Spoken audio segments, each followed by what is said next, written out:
الحمدللہ والصلاۃ والسلام علی رسول اللہ۔ اس وقت ہم لوگ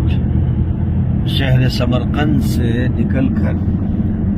اس بستی کی طرف جا رہے ہیں جو بستی خرتنگ کے نام سے معروف رہی، اور حضرت امام بخاری رحمۃ اللہ علیہ کا جو آخری وقت گزرا ہے وہ خرتنگ میں گزرا ہے،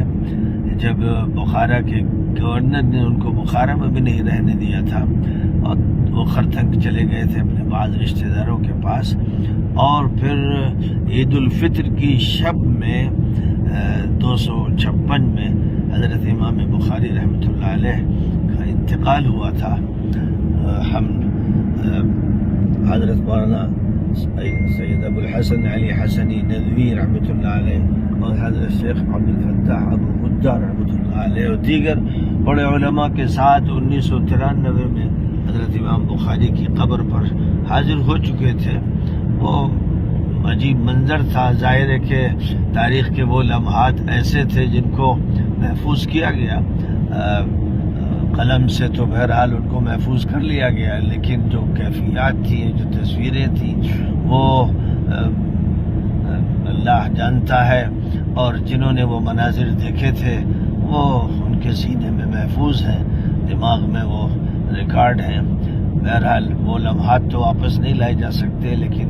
اب حضرت امام بخاری رحمۃ اللہ علیہ کی قبر پر حاضری کے لیے ہم لوگ رواں دواں ہیں، سمرقند سے باہر نکل چکے ہیں، اور تھوڑی دیر میں انشاءاللہ تقریباً 20-25 کلومیٹر کا ہی یہ سفر ہے،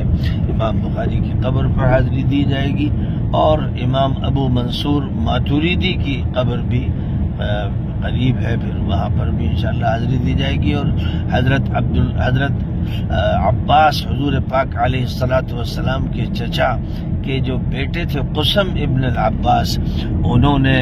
جہاد کیا تھا اس علاقے میں اور وہ یہاں شہید ہوئے تھے، ان کی قبر پر بھی انشاءاللہ حاضری دی جائے گی۔ اس موقع پر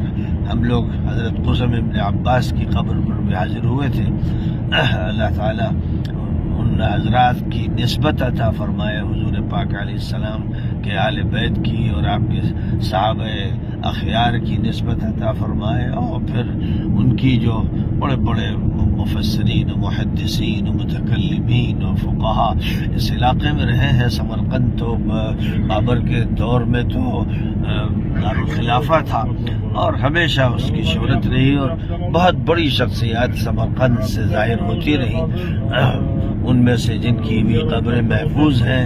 ان پر حاضری زائرین دیتے رہتے ہیں، اور جن کی جگہ محفوظ نہیں رہ گئی ہے، ظاہر ہے کہ جو دور 1917 سے کمیونسٹوں کا یہاں رہا ہے اس میں تو بے انتہا مظالم کیے گئے اور لاکھوں مسلمانوں کو شہید کیا گیا اور کتنے علاقے برباد کر دیے گئے تھے۔ اب ایک عرصے سے تمدنی ترقیاں بھی ہو رہی ہیں اور تعلیمی ادارے بھی قائم ہو رہے ہیں، اور فضا بہت کچھ بدل چکی ہے، اور ماشاءاللہ شہر اپنی خوبصورتی کے ساتھ اور اپنے اعلیٰ تمدن کے ساتھ ہمارے سامنے ہے۔ تو بہرحال اس وقت ہم لوگ امام بخاری رحمۃ اللہ علیہ کی قبر پر حاضری کے لیے رواں دواں ہیں۔ ہمارے بڑے کرم فرما ہیں جناب روشن صاحب، جو یہی ازبکستان کے رہنے والے ہیں اور یہاں کے